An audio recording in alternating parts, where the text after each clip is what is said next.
Hello guys, आप सब कैसे हो? आई होप आप सब अच्छे होंगे, अपना रूटीन वर्क भी फॉलो कर रहे होंगे।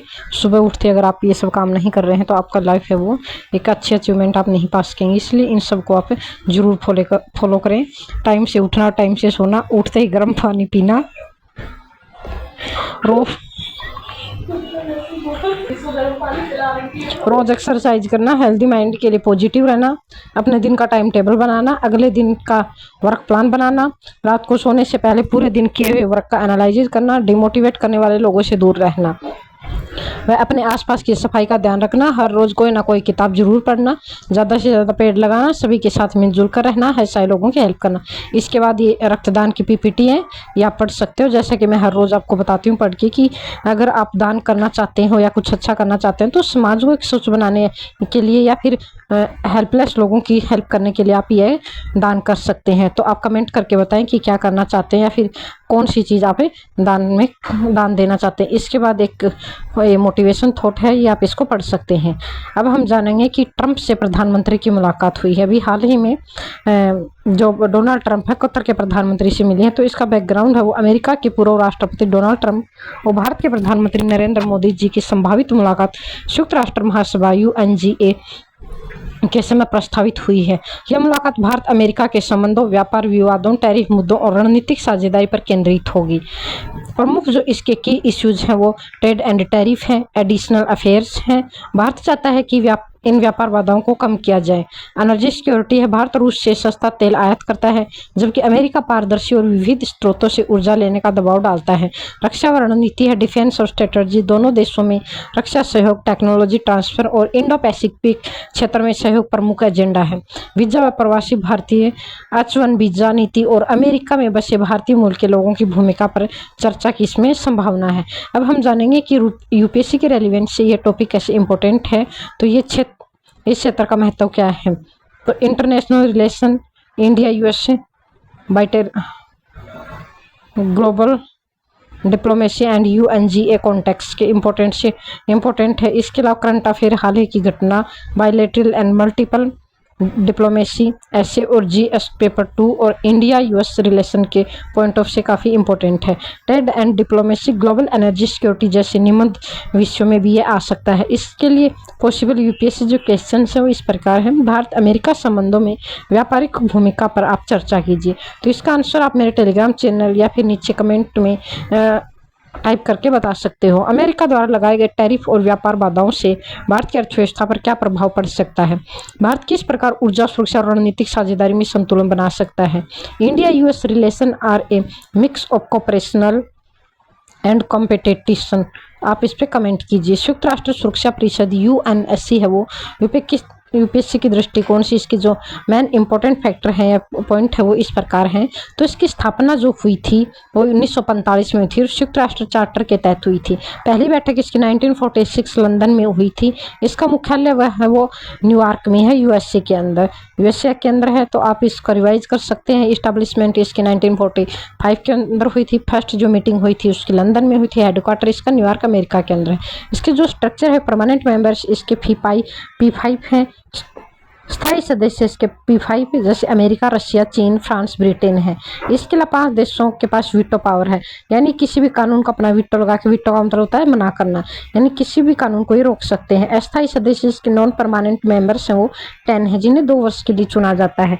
UNGA United nation general assembly द्वारा क्षेत्रीय प्रतिनिधित्व सुनिश्चित किया जाता है। Asia, Africa, Latin America. P5 होते हैं USA, रशिया, चाइना, फ्रांस। बेटा ये फूल है आपका, खाली है इसमें।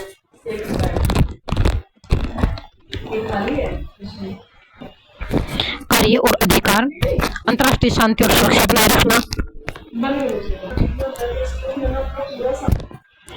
संघर्ष रोकना, शांति सेना भेजना, प्रतिबंध लगाना, बल प्रयोग की अनुमति, नए सदस्यों की भर्ती पर अनुशंसा, अंतर्राष्ट्रीय न्यायालय ICJ के जजों के चयन में भागीदारी। इसके अलावा डिसीजन मेकिंग, इसके कुल जो सदस्य होते हैं वो 15 होते हैं। कम से कम 9 वोट आवश्यक होते हैं। और वीटो पावर आगे कोई 85 सदस्य 9 वोट करता है तो प्रस्ताव गिर जाता है। भारत और UNSC, India and UNSC, Bharat इसका जो सदस्य बना था 1950 से लेकर 1951 से लेकर 1967 से लेकर 1968, फिर 1972, 1973 इंदिरा गांधी के टाइम, फिर से 1977 से लेकर 1978 यानी आपातकाल के टाइम के बाद, फिर 1984 से लेकर 1985 यानी इस टाइम राजीव गांधी थे प्रधानमंत्री, इंदिरा गांधी की डेथ हुई थी। इसके अलावा 1991 से लेकर 1992 नरसिम्हा के टाइम, 2011 से लेकर 2012 प्रधानमंत्री मनमोहन सिंह के टाइम, फिर 2021 और 2022 यानी मोदी के टाइम का। तो कुल 8 बार अस्थायी सदस्य भारत इसका यूएनएससी का बन चुका है। भारत स्थायी सदस्य जो परमानेंट मेंबरशिप के लिए मांग कर रहा है। G4 Nations India, Germany, Japan, Brazil 27 seat की मांग कर रहे हैं। इसका विरोध जो हमारे इंडिया का जो विरोध कर रहा है वो खासकर चीन परमानेंट मेंबरशिप के खिलाफ है। चैलेंजेज ऑफ यूएनएससी, इसका रिप्रेजेंटेशन इम्बैलेंस है, आज की वास्तविकता को नहीं दर्शाता। अफ्रीका, लैटिन अमेरिका की कोई स्थायी सीट नहीं है। वीटो पावर का दुरुपयोग करते हैं। P5 अक्सर अपने स्वार्थ को साधने के लिए यहाँ पे अपने वीटो पावर का गलत यूज करते हैं, राजनीतिक हितों के लिए इसका उपयोग करते हैं। रिफॉर्म्स की धीमी प्रक्रिया है। यूएन चार्टर में बदलाव मुश्किल है। यूपीएससी के लिए महत्वपूर्ण जो क्वेश्चन है वो इस प्रकार है। यूएनएससी का गठन क्यों और कैसे हुआ था? भारत स्थायी सदस्यता क्यों चाहता है? G4 और कॉफी क्लब यानी यूनाइट फॉर कंसेशंस क्या है? वीटो पावर, लाभ और हानि इसके क्या है? भारत की विदेश नीति पर यूएनएससी की क्या भूमिका है? आप इसका आंसर कमेंट बॉक्स में दे सकते हैं। इसका जो कंक्लूजन है वो इस प्रकार है। यूनाइटेड नेशन सिक्योरिटी काउंसिल आज भी वैश्विक शांति और सुरक्षा का सबसे महत्वपूर्ण निकाय है, लेकिन इसका सुधार रिफॉर्म जरूरी है ताकि ये 21वीं सदी की वास्तविकता को दर्शा सके। भारत जैसे उभरते शक्ति केंद्र को इसमें जगह मिलना वैश्विक संतुलन के लिए आवश्यक है। तो आप इसको अच्छे से रीड कर सकते हैं और अपने एग्जाम के लिए एक अच्छी और स्मार्ट स्टडी कर सकते हैं। सुशीला कार्की, अभी हाल ही में नेपाल में जो डिस्प्यूट चल रहा है वहां पे सुशीला कार्की को अब इंटरनल पीएम बनाया गया है। बायोग्राफी जो इसकी है, इसका जन्म 7 जून 1952 को विराटनगर, मोरंग जिला प्रांत, पूर्व न्यू एशिया के मोरंग जिले में हुआ था। इनकी जो शिक्षा है, एजुकेशन, वो बीए और एलएलबी त्रिभुवन विश्वविद्यालय नेपाल में हुई है। Master in political science Banaras Hindu विश्वविद्यालय यानी BHU उनकी है। भारत में 1975 में इन्होंने मास्टर ऑफ पॉलिटिकल साइंस से किया था। व्यक्तिगत जीवन का इनका पति दुर्गा प्रसाद सुवेदी है। न्यायपालिका में इनका करियर, वकालत की शुरुआत की थी इन्होंने 1979 के अंदर। बाद में सीनियर एडवोकेट बनी। उसके बाद जोनल बार एसोसिएशन व अपीलेट में बार में इन्होंने काम किया था। सुप्रीम कोर्ट न्यायाधीश बनी जनवरी 2009 में, अस्थायी न्यायाधीश और बाद में स्थायी परमानेंट टीए न्यायाधीश बनी थी। जुलाई 2016 तक पहुंची। नेपाल की पहली महिला मुख्य न्यायाधीश, चीफ जस्टिस बनी थी। न्यायपालिका में उनका प्रदर्शन भ्रष्टाचार विरोधी, न्यायपालिका की स्वायत्ता की रक्षा आदि विषयों में सकारात्मक माना गया है। हालांकि उनके खिलाफ महाभियोग भी लाया गया था। विशेष रूप से ये आरोप कि उन्होंने निष्पक्षता और कार्यपालिका अधिकारों के मामलों में हस्तक्षेप किया था। प्रधानमंत्री के रूप में उन्होंने 12 सितंबर 2025 को सुशीला कार्की को नेपाल की अंतरिम प्रधानमंत्री, इंटरनल प्राइम मिनिस्टर नियुक्त किया गया है। यह नेपाल का पहला मौका है कि कोई महिला व्यक्ति प्रधानमंत्री बनी हो। उनकी नियुक्ति जैन जेड लेड प्रोटेस्ट के बाद हुई है, जिसमें युवा वर्ग ने सोशल मीडिया बंदी, भ्रष्टाचार, राजनीतिक नेपोटिज्म आदि की वजह से सरकार के खिलाफ व्यापक विरोध किया है। उनकी सरकार का पहला कदम नया चुनाव आयोजित करना, मार्च 2016 तक। संविधान के तारतम्य में आर्टिकल 61 के तहत राष्ट्रपति रामचंद्र पौडेल द्वारा संसद भंग की गई और सुशीला कार्की को अंतरिम प्रधानमंत्री की शपथ दिलाई गई है। इसके अलावा आप इसको इंग्लिश में रीड कर सकते हैं। ये उनका फोटो है। अगली हमारी जो न्यूज होगी वो इस प्रकार है कि यहाँ कुछ ऐसे बिंदु जिनको आप यूपीएससी के पॉइंट ऑफ से नोट कर सकते हैं। महिला नेतृत्व और लैंगिक समानता के दृष्टिकोण से ये पॉइंट काफी इंपॉर्टेंट है। और महिला नेतृत्व और लैंगिक समानता के परिप्रेक्ष्य में इतिहास में सुशीला कार्की की क्या भूमिका है, आप इसका आंसर दे सकते हैं। केरल में वरिष्ठ अकादमिक्स, पूर्व उप कुलपतियों सहित ने भारत के मुख्य न्यायाधीश, chief justice of India CJI को से एक पत्र लिखा है, जिसमें उन्होंने 2 विश्वविद्यालयों APJ Abdul Kalam technology university यानी KTU और Kerala university of digital science, innovation and technology digital university Kerala में उप कुलपतियों, वाइस चांसलर की चयन प्रक्रिया की समीक्षा करने का अनुरोध किया है। उनकी मुख्य शिकायत ये है कि चयन समिति में UGC यूनिवर्सिटी ग्रांट कमीशन के प्रतिनिधित्व को शामिल नहीं किया गया है, जो कि शैक्षणिक शासन यूनिवर्सिटी गवर्नेंस के स्थापित नियमों और सुप्रीम कोर्ट में की कुछ पिछली मुकदमों निर्णयों के अनुरूप है। साथ ही उन्होंने इस बात की भी आपत्ति है कि राज्य के मुख्यमंत्री को पूरी तरह से एक सार्वभौमिक भूमिका दी गई है, जो कि न तो राज्य के विश्वविद्यालय अधिनियमों में है और न ही यूजीसी के नियम निर्धारणों में है। इसमें राजनीतिक हस्तक्षेप की संभावना बढ़ जाती है। ये प्रतिष्ठित वैज्ञानिक शैक्षणिक विज्ञानों को इस उच्च पदों के लिए आवेदन करने से हतोत्साहित कर सकता है।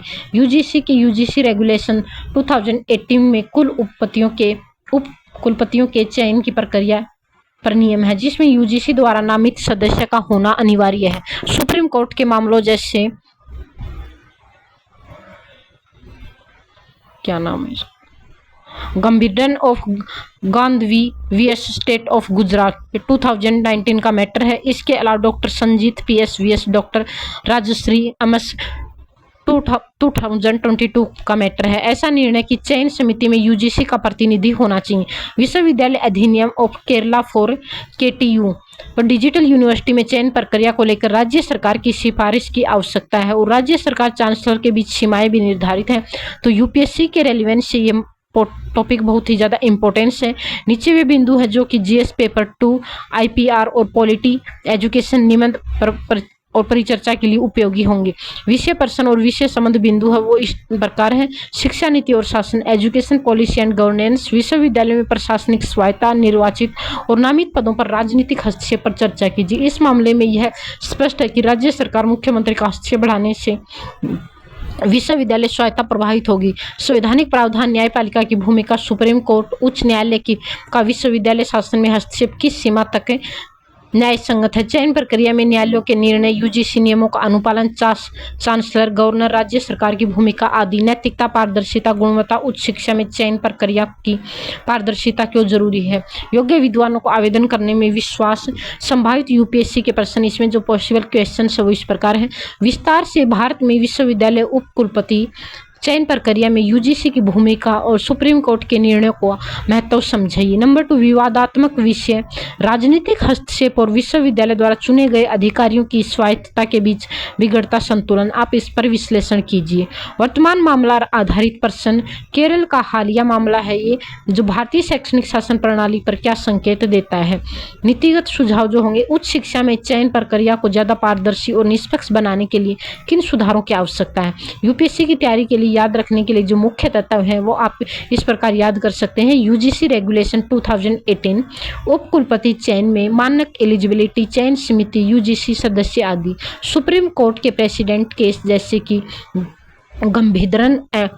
गंभीरन के गांधवी vs state of Gujarat 2019 and Sarjit PS vs राजेरी एमएस 2022 का मैटर है। राज्य विधेयक, विश्वविद्यालय अधिनियमों पर क्या प्रावधान है। मुख्यमंत्री, राज्य सरकार की भूमिका कहाँ कहाँ लिखी है। छात्र विश्वविद्यालय संचालन पर देरी और अपुष्ट नामांकन के प्रभाव कैसे विश्वविद्यालय एडमिनिस्ट्रेशन पक्ष प्रभावित करता है। क्या बदलाव हो रहा है इसमें जानेंगे हम। तो ये आगे इस प्रकार, अगर अभी तक आपने चैनल को लाइक, शेयर और सब्सक्राइब नहीं किया है तो प्लीज चैनल को लाइक, शेयर और सब्सक्राइब करें। आरटीआई अधिनियम 2005 के अंदर सेक्शन 8 सब क्लॉज उसका 1 की व्याख्या की प्रयुक्त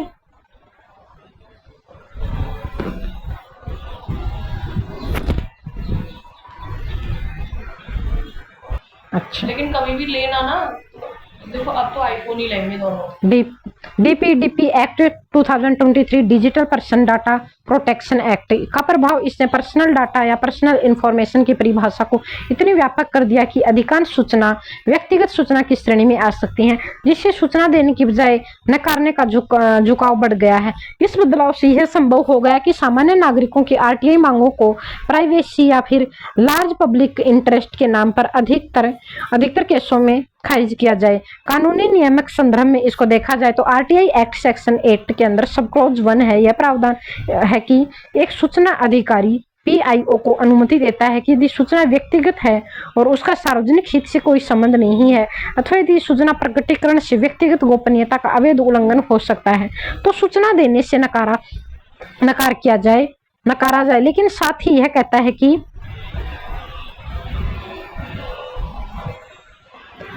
लेकिन साथ ही यह कहा गया है कि यदि कोई सूचना संसद या राज्य विधानमंडल के लिए खुली हो तो नागरिकों के लिए भी खुली होनी चाहिए। इसके अंदर पुट्टास्वामी न्याय निर्णय है, उसमें निजता को संवैधानिक अधिकार माना गया है, संवैधानिक अधिकार माना गया है, लेकिन उसी निर्णायक क्षमता के अकॉर्डिंग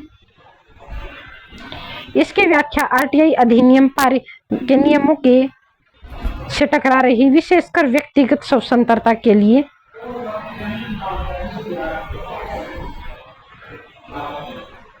इसके अलावा कानूनी नियामक जो संदर्भ होगा उसमें आरटीआई एक्ट सेक्शन 8 के अंदर सब क्लोज 1 है। यह प्रावधान एक सूचना अधिकारी पीआईओ को अनुमति देता है कि यदि सूचना व्यक्तिगत है और उसका सार्वजनिक हित से कोई संबंध नहीं है, अथवा यदि सूचना प्रकटीकरण से व्यक्तिगत गोपनीयता का अवैध उल्लंघन हो सकता है तो इसे सूचना देने से इनकार किया जाए। लेकिन साथ ही यह कहा गया कि यदि कोई सूचना संसद या राज्य विधानमंडल के लिए खुली है तो नागरिकों के लिए भी खुली होनी चाहिए।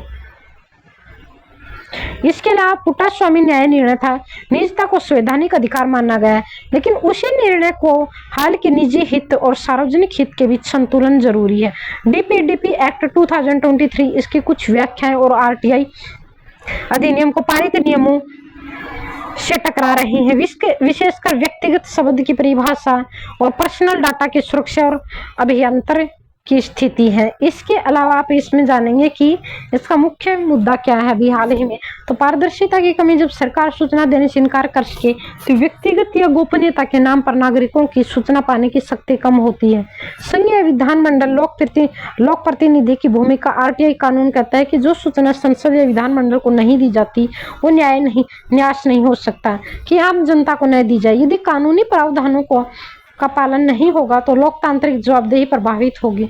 भ्रष्टाचार रोधी उपायों पर अक्सर शिकायत, दोषारोपण, सार्वजनिक धन की जांच आदि में आरटीआई का उपयोग बहुत जरूरी है। यदि इन दस्तावेजों को पर्सनल इंफॉर्मेशन कहकर रोक दिया जाए तो छुपे गतिविधियां उजागर नहीं होंगी।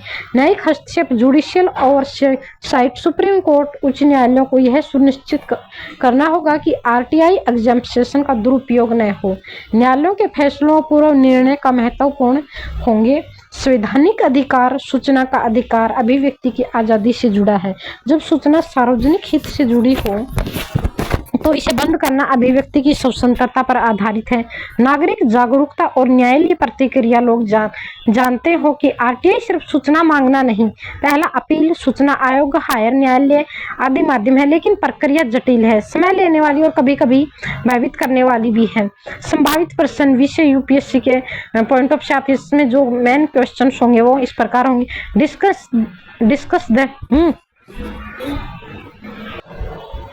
Discussion the implication of recent legal and structure changes which are the shifting RTI from right to know to right to दिन इन्फॉर्मेशन। क्या व्यक्तिगत सूचना, पर्सनल इंफॉर्मेशन के नाम पर आरटीआई अधिनियम का दुरुपयोग लोकतंत्र को कमजोर कर रहा है? आलोचनात्मक समीक्षा कीजिए। नंबर 2, आरटीआई अधिनियम और डीपीडीपी अधिनियम के बीच टकराव, कॉन्फ्लिक्ट और उससे उत्पन्न चुनौतियां क्या हैं? आप इसको कमेंट बॉक्स में या मेरे टेलीग्राम चैनल पर इसका आंसर दे सकते हैं। निबंध विषय है पारदर्शिता बनाम गोपनीयता, सार्वजनिक सूचना का अधिकार,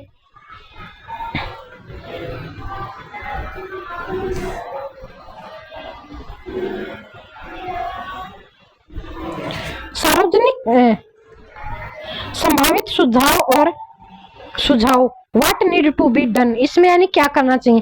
पारदर्शिता बनाम गोपनीयता, सार्वजनिक सूचना का अधिकार और निजी जीवन की रक्षा के बीच संतुलन स्थापित कीजिए। आप इस पे निबंध लिख सकते हैं और निबंध के पॉइंट ऑफ व्यू क्वेश्चन बहुत ज्यादा इंपॉर्टेंट है। संभावित और सुधार की संभावना क्या है? What needs to be done. Section 8 के अंदर सब क्लॉज 1 में स्पष्ट वर्णन है कि किस तरह से अभिव्यक्ति सूचना को छिपाया जा सकता है और लार्ज पब्लिक इंटरेस्ट की परीक्षण मजबूत हो। डीपीडीपी एक्ट में इस बात की व्याख्या है कि आरटीआई अधिनियम को कमजोर न करें।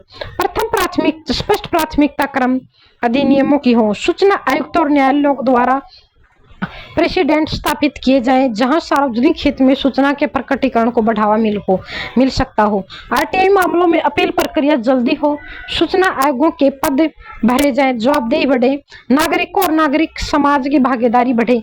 अवेयरनेस और कैंपेनिंग, लीगल एड आरटीआई के उपयोग की सूचना आदि। संपत्ति का अधिकार प्रॉपर्टी टू राइट न केवल आर्थिक सुरक्षा का सवाल है बल्कि शक्ति, सम्मान और निर्णय लेने की क्षमता से जुड़ा है। आदिवासी महिलाएं अक्सर परंपरागत कानूनों और सामाजिक बाधाओं के कारण इस अधिकार से वंचित होती हैं। जेंडर प्रायोरिटी गैप अर्थात लैंगिक समानता के अंतर को समझने के लिए आदिवासी समुदायों की स्थिति विशेष रूप से महत्वपूर्ण है, क्योंकि ये लिंग प्लस आदिवासी पहचान दोनों से के मिलकर उत्पन्न प्रभाव है। कानूनी और विधान प्रणाली संबंधी स्थिति, legal policy framework. Hindu section act 1956 के अंदर ये अधिनियम सामान्यतः हिंदू परिवारों में पुत्रों और पुत्रियों को उत्तराधिकार इनहेरिटेंस में बराबर अधिकार देता है।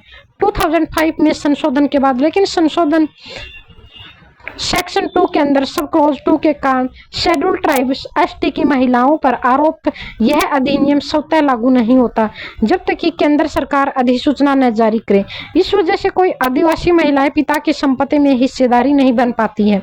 फॉरेस्ट राइट एक्ट 2006 के अंदर schedule tribes and other tribal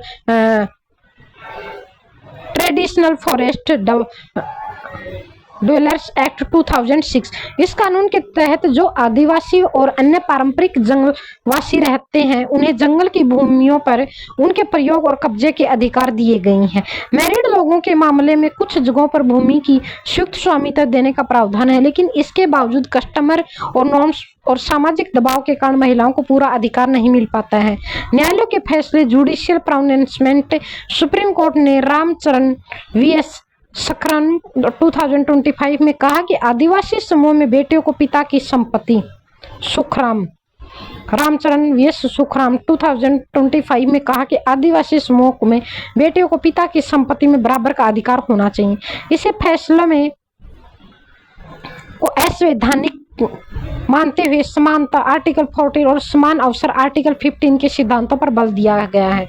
आप मुझे कमेंट करके बताएं कि आर्टिकल 14 और आर्टिकल 15 क्या क्या आपको राइट्स देता है। राजस्थान हाई कोर्ट ने मनी देवी मामले में आदिवासी महिलाओं को उसके पूर्वजों की भूमि के उत्तराधिकार की अधिकार मान्यता दी है, आधिकारिक मान्यता दी है। सामाजिक और व्यवहारिक जो इसकी चुनौतियां हैं, सोशल एंड प्रैक्टिकल चैलेंजेस जो हैं वो परंपरागत आचरण, कस्टमरी नॉर्म्स। कई आदिवासी समुदाय में परंपराएं ऐसी हैं कि भूमि संपत्ति का उत्तराधिकार पुरुषों को ही होता है। महिलाओं को सिर्फ मेंटेनेंस राइट्स या जीवन काल का उपयोग का अधिकार मिलता है। समुदाय द्वारा यह तर्क दिया जाता है कि यदि महिला शादी करें अन्य समुदाय में जाए तो संपत्ति बाहर चली जाएगी या वे 90 पुत्र धर्म को प्रभावित करेगी। अनेक मामलों में आदिवासी महिलाएं अदालतों में यह साबित नहीं कर पाती कि उनके समुदाय में कोई स्पष्ट कस्टम है जो उन्हें संपत्ति से वंचित करता हो या उनके अधिकारों के खिलाफ कोई प्रथा रही हो। इससे वे कानूनी लड़ाई हार जाती हैं। इसके अलावा इकोनॉमिक्स और सोशल जो प्रॉब्लम्स हैं वो इस प्रकार हैं। लैंड के अभाव में जो विमेन्स की जो इकोनॉमिक्स राइट्स होती हैं वो कम होती हैं, उनके निर्णय लेने की जो शक्ति होती है वो कम हो जाती है। लैंड का जो मालिकाना राइट्स होता है न होने से वे कर्ज, बीज, सब्सिडी, सरकारी योजनाओं आदि से सीमित पहुंच पाती है उनकी। इसके अलावा जो सोशल प्रेशर होता है, इसके अलावा लिंग आधारित जो पूर्वाग्रह होते हैं उनका उत्पीड़न और वंचना की स्थिति बनाए रखता है। राजनीतिक व कार्यान्वयन संबंधी जो चुनौतियां होती, चैलेंजेस होते हैं, वे न्यायालयों और अधिनियमों के निर्णयों का स्थायी स्तरीय कार्यान्वयन अक्सर कमजोर पड़ा रहता है। भूमि रिकॉर्ड नाम में लिखवाना, राजस्व रिकॉर्ड में बदलाव, स्थानीय अधिकारियों की लापरवाही, असहयोग आदि समस्याएं हैं। इसके अलावा अवेयरनेस का अभाव, महिलाओं के समर्थक संरचनाएं कमजोर होना, हाल की प्रगति, रिसेंट डेवलपमेंट्स जो हुए हैं, जैसा कि बताया गया है कि रामचरण वीएस सुखराम 2025 जैसे फैसले आदिवासी महिलाओं को उत्तराधिकार में समान भागीदारी की दिशा में बड़े कदम हैं। राजस्थान ने 80 के मैनी देवी मामले में एंसेस्ट्रल लैंड का अधिकार मान्यता दी। यह अन्य सिमिलर मामलों में भी प्रेसिडेंस यानी नजीर बन सकता है। यूपीएससी के पॉइंट ऑफ से यानी यूपीएससी के रेलिवेंसी ये टॉपिक काफ़ी इंपॉर्टेंट है और विषय क्षेत्र से कैसे जुड़ता है ये भी मैं आपको बताऊंगी। ये पॉलिटी कॉन्स्टिट्यूशनल लॉ, आर्टिकल्स 14, 15, न्यायपालिका की भूमिका, कानून बनाम परंपरा, लॉ वर्सेस कस्टम्स। इसके अलावा सोशल जस्टिस में लैंगिक समानता, सामाजिक व इकोनॉमिक्स न्याय, अधिकारों की व्यवहारिक उपलब्धता, राइट्स ऑफ शेड्यूल्ड ट्राइब्स, विशिष्ट सामाजिक आर्थिक सांस्कृतिक चुनौतियां, आदिवासी अधिकार कानून, अफारे आदि, वीमेन एम्पावरमेंट, जेंडर स्टडीज, अधिकारों की समानता, महिला सशक्तिकरण की नीति व न्यायालय हस्तक्षेप। संभावित यूपीएससी के रेलिवेंस से जो क्वेश्चन आएंगे वो इस प्रकार हैं। Describe how customary law and the statutory law आदि महिलाओं की संपत्ति के अधिकारों को प्रभावित करते हैं। क्या न्यायालयों के हाल के निर्णयों जैसे रामचरण वी सुखराम आदिवासी महिलाओं के लिए संतुलन स्थापित कर पाए हैं? आप इसका विश्लेषण कीजिए। संपत्ति अधिकार और लैंगिक समानता भारत में आदिवासी समुदाय के संदर्भ में कैसी चुनौतियां बनी हुई और क्या और संभावनाएं हैं? Forest right act, Hindu sections act, अन्य कायदे कानूनों में आदिवासी महिलाओं के हितों को सुरक्षित करने हेतु मुख्य सुधार सुझाव आप इस प्रकार हैं। कानूनी संशोधन, legislative amendment, Hindu sections act में स्पष्ट रूप से सभी शेड्यूल्ड ट्राइब्स की बेटियों को समान उत्तराधिकारी सुनिश्चित करना चाहिए। आवश्यक हो तो एक अलग ट्राइबल सक्सेशन लॉ बनाया जाए जो आदिवासी समाज की विविध परंपराओं को ध्यान में रखते हुए बराबरी सुनिश्चित करें। परंपराओं, कस्टम्स का सामाजिक सुधार, शिक्षा, जागरूकता कार्यक्रम ताकि समुदाय में महिलाओं को के अधिकार को लेकर समझ बढ़े। महिला आदिवासी नेता, एनजीओ, ग्राम पंचायतों आदि को सशक्त किया जाए। कार्यान्वयन और प्रशासनिक सुधार है। भूमि रिकॉर्ड के नामांकन को आसान और महिला मित्र बनाया जाए। राजस्व विभाग, वन विभाग, भूमि अधिग्रहण समिति आदि में पारदर्शिता और जवाबदेही बढ़े। महिलाओं को कानूनी सहायता मुहैया कराना। न्यायालय और नीति स्तर पर निगरानी। सुप्रीम कोर्ट, उच्च न्यायालयों द्वारा प्रेसिडेंट केसेस को नियमित रूप से लागू करना। संसद, राज्य विधानमंडलों द्वारा रिपोर्टिंग और शिक्षा व्यवस्था सुनिश्चित करना। इसके अलावा निष्कर्ष, आदिवासी महिलाओं को संपत्ति अधिकार सिर्फ एक कानूनी मसला नहीं है, यह सम्मान, आत्मनिर्भरता और सामाजिक न्याय, संवैधानिक मूल्यों, समानता और गरिमा का सवाल है। हाल के फैसले सकारात्मकता का संकेत है, लेकिन वास्तविक परिवर्तन तभी होगा जब कानूनों का संशोधन हो, सामाजिक आचरण बदले और लागू करने की प्रक्रिया मजबूत हो। इसके अलावा हाल ही की जो घटनाएं है वो केस एग्जाम्पल है। वो हैदराबाद में एक सेवानिवृत्त डॉक्टर ने इंस्टाग्राम पर देखा कि वित्त मंत्री निर्मला सीतारमण किसी निवेश योजना का समर्थन कर रही। वीडियो असल में AI जनरेटेड डीप फेक था। तो हम डीप फेक के बारे में जानेंगे कि कैसे आज डीप फेक हमारे सोसाइटी को, हमारे एजुकेशन को, हमारी जो आइडियोलॉजी है उसको कैसे इफेक्ट कर रहा है। तो आने वाले टाइम में जो इंटरनेट है या डीप फेक है, ये हमारे सोसाइटी का जो आइडियोलॉजी काफ़ी लार्ज स्केल पे इम्पैक्ट कर सकता है। तो इसको हम ध्यान में रखते हुए इस टॉपिक के ऊपर डिस्कशन करेंगे। और आज के टाइम में ये अवेयरनेस के पॉइंट ऑफ से या फिर किसी भी एग्जाम के पॉइंट ऑफ से आपके लिए काफ़ी इंपॉर्टेंट है। अगर आप एक जिम्मेदार नागरिक बनना चाहते हैं देश के, तो आप AI जनरेटेड या डीप फेक का नॉलेज आपको होना बहुत जरूरी है। डॉक्टर ने 20 लाख रुपए से अधिक निवेश कर दिया था। ऐसे वीडियो अन्य पब्लिक फिगर्स के नाम पर भी फैल रही हैं। इसका reason for rise of such scams, तकनीकी साक्षरता, ला, डिजिटल लिटरेसी। जनता डीप फेक का असली वीडियो में अंतर नहीं कर पाती है। क्रिप्टो करेंसी का कमजोर नियमन, अधिकांश देशों भारत सहित में क्रिप्टो को अभी भी कन्वेंशनल सिक्योरिटी जैसी स्पष्ट भाषा रेगुलेशन नहीं, यानी क्रिप्टो करेंसी होती है, इसमें काफ़ी बड़ी मात्रा में ब्लैक मनी है या फिर जो आपका गलत ढंग से कमाया हुआ पैसा है उसको यहाँ भी इन्वेस्ट किया जाता है। और क्रिप्टो करेंसी के लिए हमारे पास कोई एक सिक्योर रेगुलेशन नियम तो है नहीं। अगर रेगुलेशन सही होता है तो काफ़ी हद तक इसको हम कंट्रोल कर सकते हैं। तो इसको भी ध्यान में रखते हुए सोशल मीडिया प्लेटफॉर्म की निष्क्रिय भूमिका, यानी इसकी भूमिका वो निष्क्रिय बिल्कुल। एडवाइजरी तो जानकारी जारी करते हैं बट प्रोटेक्टिव हटाने की बजाय यूजर रिपोर्ट पर निर्भर करती हैं। AI आधारित जो डीप फेक तकनीकी है तेजी से सुलभ हो रही। टेक्नोलॉजी, काफ़ी सारे ऐसे ऐप आए हुए हैं टेक्नोलॉजी जिससे हम इजीली क्या करते हैं, कुछ भी करवा सकते हैं। वहाँ पे किसी को भी आप किसी से भी कुछ भी करवा सकते हैं, किसी अननोन पर्सन से कुछ भी करवा सकते हैं। इसका हमारे देश के अंदर इलेक्शंस के अंदर अन्य काफ़ी सारी चीज़ों पे एक रॉन्ग इम्पैक्ट भी पड़ता है। तो इससे बचने के लिए हमें अवेयर होना ज़रूरी है। और डीप फेक और असली जो वीडियोज होती हैं उनमें हमें डिफरेंट करना आना चाहिए, जिससे धोखा या फिर हो गया। वैश्विक नेटवर्क और सीमा पार अपराध, वोल्टेज की जटिल चेन, विदेश में सर्वर, पुलिस की सीमा राष्ट्रीय सीमाओं तक है। लोभ और त्वरित लाभ का लालच या फिर एविडेंस गेम्स दिखाकर जनता को आकर्षित करना, इसका जो प्रभाव इम्पैक्ट होगा वो इससे इकोनॉमिक्स आपको लॉस होंगे, आम नागरिकों की जमा पूंजी खत्म हो जाएगी। इसके अलावा विधान का संकट है, सरकारी संस्थानों नेताओं पर जनता का भरोसा उठ जाएगा।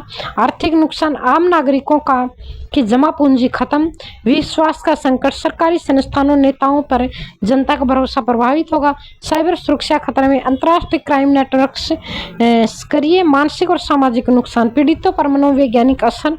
चैलेंजेस जो इसके हैं वो साइबर अपराधियों पर जुडिक्शन का अभाव होता है। AI मॉडरेशन टूल्स अभी कमजोर, डिफेक्ट पकड़ना कठिन है, लंबी कानूनी प्रक्रिया, कम कॉन्विक्शन रेट। जागरूकता अभियान असमान और एपिसोडिक निरंतरता नहीं है।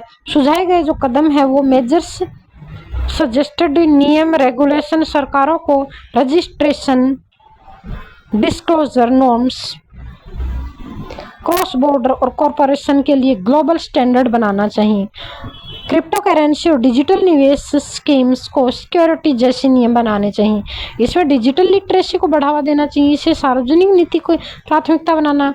केवल पुलिस द्वारा एसोसिएशनल अवेयरनेस नहीं बल्कि स्कूल, कॉलेज, सामुदायिक केंद्र, continuous literacy programs, social media platform की जिम्मेदारी, प्रोएक्टिव मॉनिटरिंग और कॉन्टैक्ट टेकडाउन अनिवार्य है। इसके अलावा डीप फेक डिटेक्शन टीच में निवेश, केवल यूजर को सेल्फ प्रोटेक्शन पर जोर न देकर सिस्टमेटिक अप्रोच अपनानी चाहिए। यूपीएससी के रेलिवेंसी ये टॉपिक काफ़ी इंपॉर्टेंट है। GS सेकेंड में गवर्नेंस और पॉलिटी जो आती है उसमें नागरिक अधिकार, डेटा सुरक्षा, प्लेटफॉर्म जिम्मेदारी। GS3 के अंदर science and tech, internal security, AI, deep fakes, cyber अपराध, क्रॉस बॉर्डर चैलेंजेज। ऐसे पेपर के अंदर technology and deception, digital India and cyber frauds जैसे विषय के अंदर, एथिक्स के अंदर यानी एथिक्स GS4 के अंदर प्रोफेशनल ईमानदारी, धोखाधड़ी, नागरिक जिम्मेदारी होती है। निष्कर्षता डीफेक और क्रिप्टो करेंसी और उसके व्यक्तिगत गठन बल्कि सिस्टमेटिक वुलरेनेबिलिटी है। यदि सरकार, शैक्षणिक संस्थान और सोशल मीडिया प्लेटफॉर्म मिलकर प्रोएक्टिविटी कदम नहीं उठाते तो यह स्कैम स्पेस देश के लिए मानव संसाधन और भौतिक संसाधनों दोनों पर भारी नुकसान करेगा। आपदा की पृष्ठभूमि, अभी हमें फिलहाल हम देख रहे हैं कि पूरे इंडिया के अंदर काफ़ी बारिश हो रही है, कहीं लैंडस्लाइड हो रही, कहीं बादल फट रहे हैं तो कभी कुछ हो रहा है, तो काफ़ी सारी जो प्राकृतिक घटनाएं वो हो रही हैं जिससे काफ़ी बड़ी मात्रा में जनधन की, फसलों की हानि हो रही है। जीवन है वो अस्त व्यस्त हो रखा है, कहीं बाढ़ है तो कहीं सूखा पड़ रहा है, जिससे हमारे देश के अंदर जो नदियां हैं, फसलें हैं, नदियां काफ़ी उफान के ऊपर हैं। तो पंजाब के फाजिलका, गुरदासपुर, अमृतसर, होशियारपुर, कपूरथला, जालंधर, लुधियाना, फिरोजपुर आदि जिलों में अगस्त 2025 में भारी वर्षा के कारण बाढ़ आई। मौसम विज्ञान विभाग IMD यानी इंडियन मेट्रोलॉजिकल डिपार्टमेंट के अनुसार अगस्त में 253.7 मिमी वर्षा हुई जो सामान्य से 74% अधिक थी। लगभग 4 लाख लोग और 2200 गांव प्रभावित हुए। 55 लोगों की मृत्यु और हजारों बेघर हुए हैं। फसलों को भीषण क्षति हुई है। 1.91 लाख हेक्टेयर भूमि पर लगी धान और बासमती की फसल नष्ट हो चुकी है। मानवीय जो प्रभाव है, लोग स्कूलों, अस्थायी राहत शिविरों में रह रहे हैं और 111 शिविरों में लगभग 46,000 लोग हैं। कृषि श्रमिक, भूमिहीन किसान सबसे अधिक प्रभावित हैं क्योंकि इसके पास न तो भूमि के कागज है और न ही पर्याप्त मुआवजे का आधार। महिला, बच्चों, बुजुर्गों की स्थिति गंभीर है। पशुओं के लिए चारा व दवाइयों की कमी है। रोग, हैजा, डिप्थीरिया जैसे रोग फैलने का खतरा है। सामाजिक आर्थिक जो असर है, कृषि अर्थव्यवस्था पर गहरा प्रहार है। धान और बासमती नष्ट होने के कारण किसान अगली गेहूं की फसल भी समय पर नहीं बो पाएंगे। दैनिक मजदूरी बंद है। बेरोजगारी और पलायन का संकट होता है। ग्रामीण बुनियादी ढांचे, सड़क, पुल, आवास को गंभीर क्षति। खेती की लागत बढ़ी, जैसे गिल्ली जमीन पर फसल काटने के लिए नई मशीनरी की जरूरत है। प्रशासनिक और राहत प्रयास, सेना और प्रशासन ने नाव से लोगों को सुरक्षित निकाला। फाजिलका जिले में 12,539 राशन किट और 6,190 बैग पशु चारा वितरित किए गए हैं। लेकिन राहत शिविरों में गैस सिलेंडर, नाव चलाने वाले प्रशिक्षित लोग और लाइफ जैकेट की भारी कमी है। राजनीतिक विमर्श के लिए प्रधानमंत्री ने राहत के लिए 16,000 करोड़ की पैकेज घोषणा की है। राजस्व सरकार एएपी और विपक्ष कांग्रेस अकाली दल ने इसे अपर्याप्त बताया। वास्तविक नुकसान 20,000 करोड़ से अधिक का हुआ है। एसडीआरएफ और स्टेट डिजास्टर रिलीफ जो फंड होता है, रेस्पॉन्स जो फंड होता है, उसे 12,000 करोड़ लेकर केंद्र व राज्य सरकार के बीच आरोप प्रत्यारोपण चल रहा है। यह आपदा केंद्र राज्य संबंध और आपदा प्रबंधन की राजनीति का उदाहरण है। यूपीएससी के लिए इसमें प्रमुख मुद्दे हैं वो आपदा प्रबंधन, एनडीएमए एनडीआरएफ की भूमिका, एसडीआरएफ का उपयोग व राहत विवरण की चुनौतियां, कृषि संकट, जलवायु परिवर्तन, मानसून की अनिवार्यता से कृषि हानि, जल संसाधन प्रबंधन, पंजाब में बार बार बाढ़, 1988 के अंदर, 2010 के अंदर, 2013, 2019, 2023, 2025 से निपटने के लिए दीर्घकालीन रणनीति, सामाजिक न्याय, भूमिहीन महिला व छोटे किसानों को राहत से वंचित होने का खतरा, राजनीतिक और संघवाद, केंद्र राज्य वित्तीय आपदा। इसका जो कंक्लूजन फॉर यूपीएससी के आंसर है वो इस प्रकार है। पंजाब की बाढ़ यह दिखाती है कि भारत को समग्र आपदा प्रबंधन नीति, जलवायु परिवर्तन अनुकूलन रणनीति और कृषि सुरक्षा तंत्र की तत्काल आवश्यकता है। साथ ही एसडीआरएफ एनडीएमए के फंड का पारदर्शी और प्रभावी उपयोग आवश्यक है ताकि लोगों का विश्वास बना रहे और ग्रामीण जीवन में कृषि अर्थव्यवस्था को स्थायी सुरक्षा मिल सके। इसके अलावा जो इसके कॉन्टेक्स्ट है अगली जो न्यूज है वो इस प्रकार है। अमेरिका ने भारत से रूसी कच्चे तेल रशियन क्रूड ऑयल की खरीद बंद करने की मांग की है। डोनाल्ड ट्रंप प्रशासन के नामित अमेरिका राजदूत सर्जियो गोर और अमेरिकी वाणिज्य सचिव हावर्ड लटनिक ने इसे टॉप प्रायोरिटी बताया है। वर्तमान में भारत का लगभग 35 से लेकर 40% तेल आयात रूस से होता है। अमेरिका ने भारत पर 50% टैरिफ भी लगाया और संकेत दिया कि फ्री ट्रेड एग्रीमेंट यानी एफटीए तभी आगे बढ़ेगा जब भारत रूसी तेल पर निर्भरता घटाएगा। अमेरिका का जो दृष्टिकोण है वो अमेरिका चाहता है कि भारत रूस से दूरी बनाकर पश्चिमी ऊर्जा बाजार से तेल खरीदे। अमेरिका इसे भू राजनीतिक दबाव की रणनीति के रूप में देखता है ताकि रूस की आय पर असर पड़े। यूरोपीय संघ ईयू भी रूस पर प्रतिबंध लगाता है लेकिन उसने अमेरिका की तरह टैरिफ हथियार नहीं अपनाया। भारत का दृष्टिकोण, भारत ने स्पष्ट किया कि ऊर्जा सुरक्षा उसकी राष्ट्रीय प्राथमिकता है और तेल खरीद राष्ट्रीय हित व बाजार कीमतों के आधार पर होगी। भारत का जो तर्क है वो सस्ती ऊर्जा से विकासशील अर्थव्यवस्था को लाभ। पश्चिमी देशों की तरह भारत को भी अपनी ऊर्जा करने का अधिकार। रूस यूक्रेन युद्ध के बाद रूस ने भारत को छूट देने वाले दाम पर तेल दिया जिससे भारत की आयात लागत घटी है।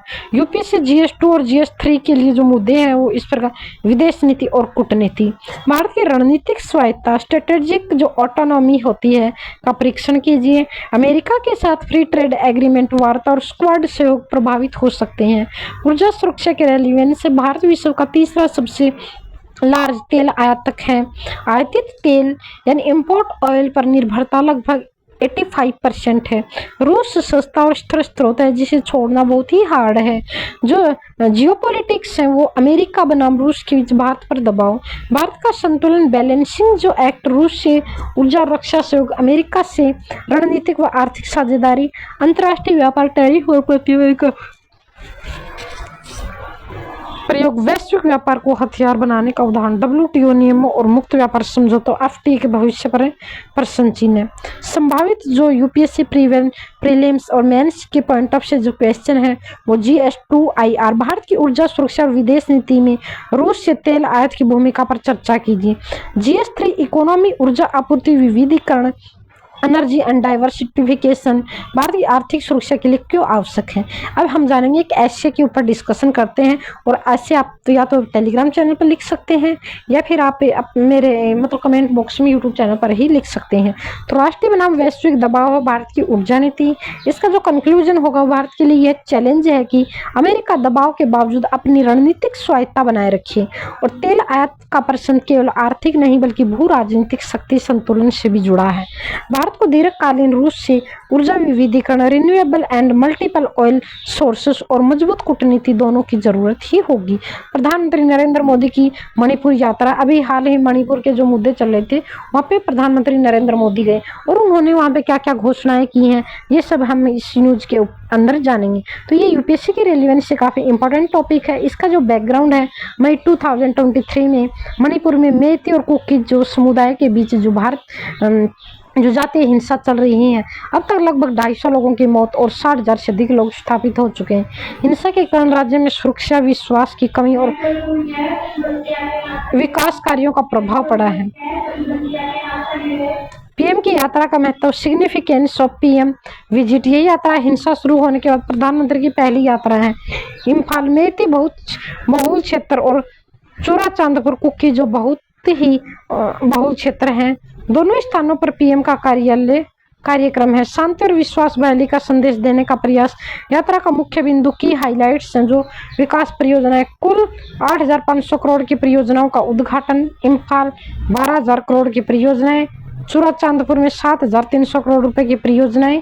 सांस्कृतिक और राजनीतिक महत्व, इम्फाल के कंगला किले में से जनसभा जो मणिपुर का ऐतिहासिक और सांस्कृतिक प्रतीक है। चूड़ाचांदपुर पीस ग्राउंड शांति का प्रतीक स्थल है। राजनीतिक प्रतिक्रिया, कांग्रेस इसे केवल प्रतीकात्मक यात्रा बताया। ठोस शांति रोड मैप की मांग, कुकी जो काउंसिल यात्रा को आशा और स्वाद का अवसर बताए। स्थानीय जनता स्वागत के साथ साथ संशय भी की क्या वास्तविक शांति बहाल होगी। यूपीएससी के रेलिवेंस से ये टॉपिक काफी इंपॉर्टेंट है, तो आप इसको ध्यान से टकटकी लगा के सुने ताकि एग्जाम के अंदर आपको प्रॉब्लम ना हो। फर्स्ट पीसी के पास ही रखे थे। जीएस पेपर 2 गवर्नेंस, पॉलिटी और आईआर के पॉइंट ऑफ से ये टॉपिक काफ़ी इंपॉर्टेंट है। इसके अलावा जातीय संघर्ष, आंतरिक सुरक्षा से जुड़ी चुनौतियां, केंद्र और राज्य सरकार की भूमिका, शांति स्थापना, पुनर्वास में समावेशी विकास, इंक्लूसिव डेवलपमेंट और शांति प्रक्रिया के महत्व पर जोर। जीएस पेपर 3 इंटरनल सिक्योरिटी के पॉइंट ऑफ से काफ़ी इंपॉर्टेंट है। पूर्वोत्तर राज्यों में पहचान की राजनीति और जातीय संघर्ष, कानून व्यवस्था और सुरक्षा बलों की भूमिका। जीएस पेपर 2 फर्स्ट के लिए सोसाइटी, जनजातीय समाज बनाम गैर जनजातीय समाज के बीच संघर्ष की सामाजिक जड़ें, विस्थापन, राहत शिविर और सामाजिक ताने बाने पर प्रभाव। इसका कंक्लूजन होगा, प्रधानमंत्री की यात्रा एक राजनीतिक और प्रतीकात्मक कदम है जिसका उद्देश्य विकास और शांति का संदेश देना, लेकिन वास्तविक चुनौती है स्थायी शांति रोड मैप बनाना, दोनों समुदाय के बीच विश्वास बहाली, विस्थापितों का पुनर्वास और समावेशी विकास सुनिश्चित करना। नेपाल में सुशीला कार की अंतरिम प्रधानमंत्री बनी है, ये हम डिस्कशन कर चुके हैं, आप दोबारा से इसको रीड कर सकते हैं।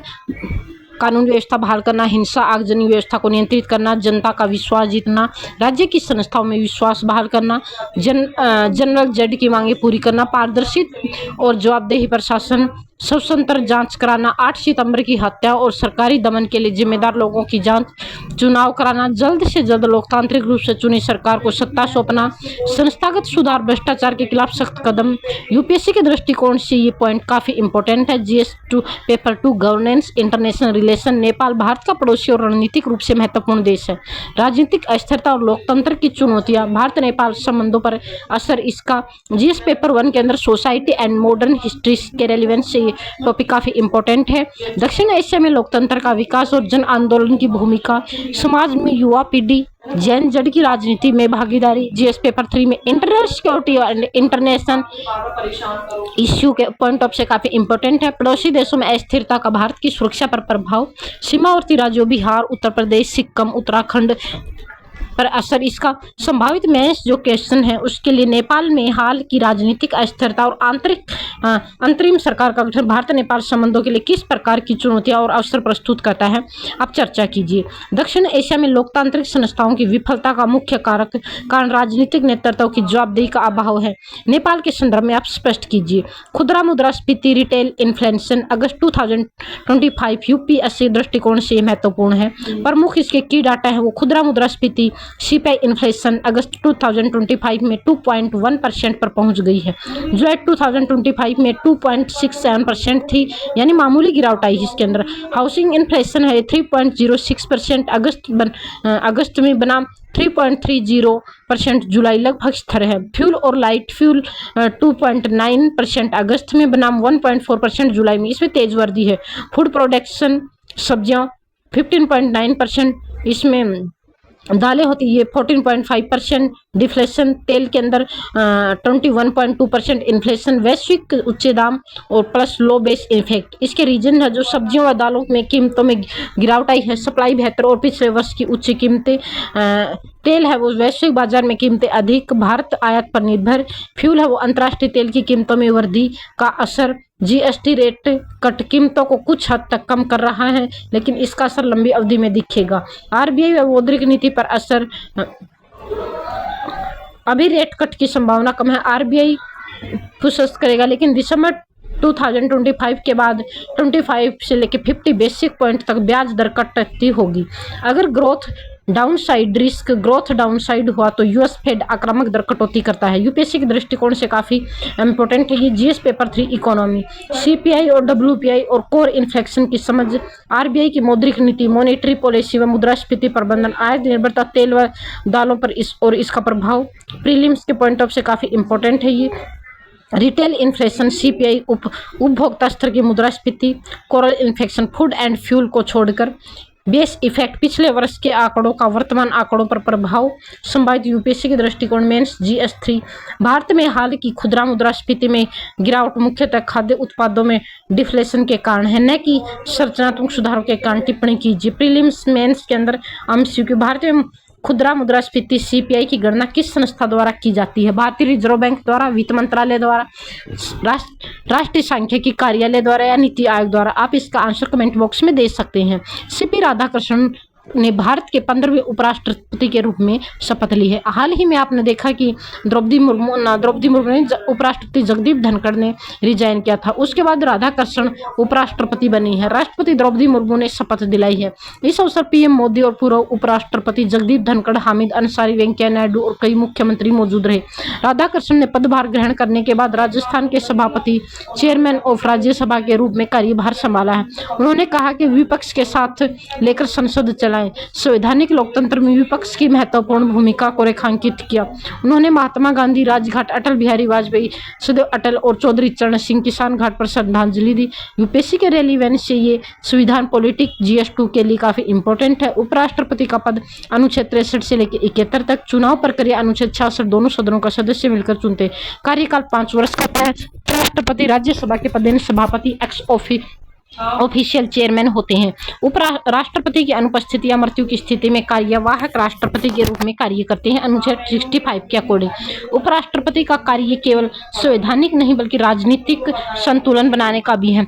विपक्ष और सरकार के बीच सेतु की भूमिका, वर्तमान जो प्रसंग है करंट अफेयर्स के दृष्टिकोण से ये राधाकृष्णन का राजनीतिक पृष्ठभूमि, तमिलनाडु में विपक्षी नेता के पूल में लंबा अनुभव रहा है। उनके कार्यकाल का प्रारंभिक संदेश सहनशील और विपक्ष को साथ लेकर चलना है। शपथ ग्रहण समारोह में सिटिंग विवाद, खड़गे को पीछे बिठाया गया। विपक्ष सरकार के संबंधों पर शक है। भारत के उपराष्ट्रपति का चुनाव कौन कराता है? केवल लोकसभा सदस्य, केवल राज्यसभा सदस्य, दोनों सदनों के निर्वाचित सदस्य, संसद और राज्यों की विधानसभा है। तो इसका सही आंसर दोनों सदनों के निर्वाचित सदस्य होते हैं। नंबर 2 क्वेश्चन है वो राज्यसभा का सभापति कौन होता है? प्रधानमंत्री, राष्ट्रपति, उपराष्ट्रपति, लोकसभा अध्यक्ष। तो इसका आंसर है उपराष्ट्रपति। संभावित जो मेंस के लिए जो क्वेश्चन है वो जीएस2 से रिलेटेड है। भारतीय लोकतंत्र में उपराष्ट्रपति का पद केवल औपचारिक नहीं बल्कि संसदीय लोकतंत्र में विपक्ष और सत्ता पक्ष के बीच संतुलन साधने में अहम भूमिका निभाती है। चर्चा कीजिए। राज्यसभा को स्थायी सदन कहा जाता है। इसके संचालन में सभापति की क्या भूमिका है? वर्तमान संदर्भ में उपराष्ट्रपति के रूप में संभावित आप आंसर दीजिए। इसके अलावा संभावित मेन क्वेश्चन जो जीएस2 के लिए, भारतीय लोकतंत्र में उपराष्ट्रपति का पद केवल औपचारिक नहीं है बल्कि संसदीय लोकतंत्र में विपक्ष और सत्ता पक्ष के बीच संतुलन साधने में अहम भूमिका निभाता है। चर्चा कीजिए। राज्यसभा को स्थायी सदन कहा जाता है। इसके संचालन में सभापति की क्या भूमिका है?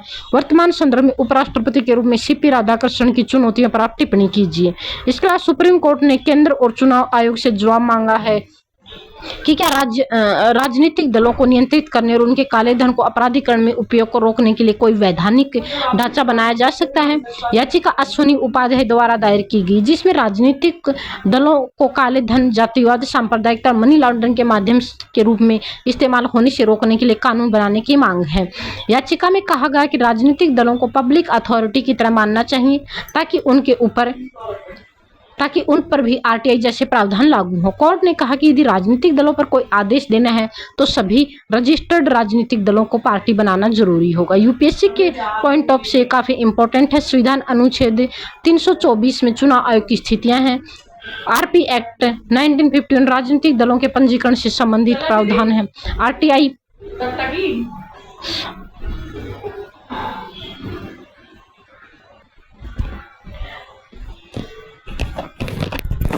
आरटीआई एक्ट 2005 और पब्लिक अथॉरिटी की परिभाषा इसमें डिफाइन की गई है। इलेक्शन कमीशन की भूमिका पंजीकरण बनाम रजिस्ट्रेशन, इसे केवल पंजीकरण कर सकता है, रजिस्ट्रेशन का अधिकार नहीं है। मेंस GS2 के लिए पॉलिटी और गवर्नेंस के लिए टॉपिक काफी इंपॉर्टेंस है। चुनावी सुधार का मुद्दा राजनीतिक दलों में आंतरिक लोकतंत्र का अभाव, काले धन का चुनाव में बढ़ता प्रयोग, अपराधीकरण और जातिवाद, सांप्रदायिकता का दुरुपयोग, लोकतांत्रिक जवाबदेही। राजनीतिक दल लोकतंत्र के स्तंभ है, लेकिन उनके कामकाज पर पारदर्शिता और विनियमन की कमी है। 80 का जो दृष्टिकोण है, कोर्ट ने पहले भी चुनाव सुधार पर कई बार निर्देश दिए हैं। उदाहरण के लिए एसोसिएशन फॉर डेमोक्रेटिक रिफॉर्म्स 2002, प्रत्याशी की आपराधिक पृष्ठभूमि का खुलासा, लिली थॉमस केस 2013, आपराधिक पृष्ठभूमि वालों की सदस्यता खत्म। संभावित यूपीएससी प्रश्न प्रीलिम्स होते हैं। भारत में राजनीतिक दलों का पंजीकरण किस प्रावधान के अंतर्गत होता है? क्या चुनाव आयोग के पास किसी राजनीतिक दल का पंजीकरण रद्द करने का अधिकार है? मेंस GS2 के लिए भारत में राजनीतिक दलों को संवैधानिक ढांचे में लाने की आवश्यकता है। चुनौतियों पर चर्चा की है। राजनीतिक दल लोकतंत्र की आत्मा है, लेकिन सबसे कम विनियमित संस्थाएं भी हैं। विश्लेषण कीजिए। चुनाव आयोग की शक्तियां और सीमाओं पर प्रकाश डालिए। क्या उसे संवैधानिक रूप से और सशक्त बनाने की आवश्यकता है? प्रधानमंत्री मोदी ने ज्ञान भारतम मिशन की शुरुआत की है और ज्ञान भारतम पोर्टल लॉन्च किया है। इसका जो उद्देश्य भारत के प्राचीन पांडुलिपियां का डिजिटलीकरण करना है, पारंपरिक ज्ञान को वैश्विक स्तर पर साझा करना है, बौद्धिक चोरी और विदेशों में पेटेंट के दुरुपयोग को रोकना है। भारत के पास लगभग 1 करोड़ पांडुलिपियां हैं, जिसमें से अब तक 10 लाख से अधिक डिजिटलीकरण हो चुकी हैं। भारत थाईलैंड, वियतनाम, मंगोलिया जैसे देशों के साथ मिलकर कार्य में जुटा हुआ है। पांडुलिपि विज्ञान, चिकित्सा, गणित, खगोल शास्त्र और दर्शन शास्त्र में प्राचीन भारत की उपलब्धियों को दर्शाता है। यूपीएससी की रेलिवेंस और प्रीलिम्स के दृष्टिकोण से ये पॉइंट काफी इंपॉर्टेंट है। नेशनल मिशन फॉर 2003 संस्कृति मंत्रालय के अंतर्गत इंटेलेक्चुअल प्रॉपर्टी राइट्स IPR और traditional knowledge digital library TKDL, digital India और आत्मनिर्भर भारत के मिशन से जुड़ा हुआ है। संस्कृति, कूटनीति, cultural and diplomacy, Thailand, Vietnam, Mongolia जैसे देशों के साथ साझेदारी। मेंस के लिए GS1, 2 और 3 के रेलिवेंस से काफी इंपॉर्टेंट है। GS1 कल्चर, पांडुलिपियां भारत की प्राचीन सभ्यता, विज्ञान, ज्ञान परंपरा का परिणाम है। इन्हें संरक्षित करना संस्कृति विरासत का संरक्षण है। GS2 गवर्नेंस के पॉइंट ऑफ से डिजिटल प्लेटफॉर्म नीतिगत हस्तक्षेप के जरिए ज्ञान का लोकतांत्रिकरण करती हैं। भारत की सॉफ्ट पावर और सांस्कृतिक कूटनीति को बढ़ावा देना। GS3 के पॉइंट ऑफ से साइंस एंड टेक और IPR के दृष्टिकोण से काफी इंपॉर्टेंट है। इंटेलेक्चुअल प्राइवेसी रोकने के लिए TKDL जैसे डेटाबेस की भूमिका। R&D में पारंपरिक ज्ञान का योगदान, जैसे आयुर्वेद, योग, ज्योतिष। संभावित यूपीएससी के लिए जो प्रश्न है वो इसमें ज्ञान भारतम पोर्टल किससे संबंधित है? रक्षा उपकरण निर्माण, प्राचीन पांडुलिपियों के डिजिटलीकरण, ग्रामीण शिक्षा, कृषि में AI उपयोग। इसका सही आंसर होगा B, प्राचीन पांडुलिपियों का डिजिटलीकरण। नंबर 2 क्वेश्चन वो ट्रेडिशनल नॉलेज डिजिटल लाइब्रेरी यानी TKDL का मुख्य उद्देश्य क्या है? आयुर्वेद और योग को पेटेंट उल्लंघन से बचाना, आधुनिक साहित्य का संरक्षण, कृषि क्षेत्र में डिजिटलीकरण। तो इसका सही आंसर जो होगा वो आयुर्वेद और योग को पेटेंट उल्लंघन से बचाना। अब हम पढ़ेंगे मेंस के लिए कौन कौन से क्वेश्चन यहाँ से बन सकते हैं। तो भारतीय पांडुलिपियां केवल सांस्कृतिक धरोहर नहीं बल्कि वैश्विक वैज्ञानिक और बौद्धिक योगदान का परिणाम है, स्पष्ट कीजिए। पारंपरिक ज्ञान ट्रेडिशनल नॉलेज के संरक्षण और वैश्विक साझेदारी में डिजिटलीकरण की भूमिका पर चर्चा कीजिए। इंटेलेक्चुअल प्राइवेसी रोकने और आत्मनिर्भर भारत को बढ़ावा देने में ज्ञान भारतम मिशन का महत्व समझाइए। ये टॉपिक कल्चरल एंड गवर्नेंस और IPR के साथ है, आप कनेक्ट करके याद कर सकते हैं। सुप्रीम कोर्ट ने केंद्र से पूछा कि क्या विकलांग PWD का अभ्यर्थी जो आरक्षित है कट ऑफ से ऊपर अंक प्राप्त करते हैं तो उन्हें अनारक्षित कोटे में ऊपरी स्थान यानी अपवर्ड मोबिलिटी दिया जाता है। अभी की जो स्थिति है, भले ही PWD उम्मीदवार अनारक्षित मेरिट से चयनित होने योग्य हों, उन्हें अक्सर PWD को टेस्ट की सीट पर ही रखा जाता है। इससे कम अंक पाने वाले PWD अभ्यर्थी उस आरक्षित सीट से वंचित हो रह जाते हैं। न्यायालय ने कहा कि ये section 34 right of person with disabilities act 2016 की संभावना के विरुद्ध है। ये हॉस्टाइल्स डिस्क्रिमिनेशन श्रुतापूर्ण भेदभाव का उदाहरण है। जैसे SC ST OBC में मेरिट उम्मीदवार सामान्य श्रेणी में चले जाते हैं, वैसे ही PWD को भी अपवर्ड शिफ्ट मिलना चाहिए। कोर्ट ने सरकार से 14 अक्टूबर तक का जवाब मांगा। UPSC के रेलिवेंसी ये पॉइंट काफी इंपॉर्टेंट है। प्रीलिम्स के लिए क्वेश्चन यहाँ से बन सकते हैं। Rights of persons with disabilities act 2016, विकलांग की परिभाषा 21 श्रेणियां जैसे दृष्टिबाधित, श्रवण बाधा और मानसिक बीमारी, ऑटिज्म आदि, इसके अंदर 21 श्रेणियों के लोग विकलांगता के अंदर आते हैं। आरक्षित व शिक्षा और नौकरियों में न्यूनतम 4% आरक्षण होता है इनको। सेक्शन 34 कहता है कि रोजगार में आरक्षण का प्रावधान है।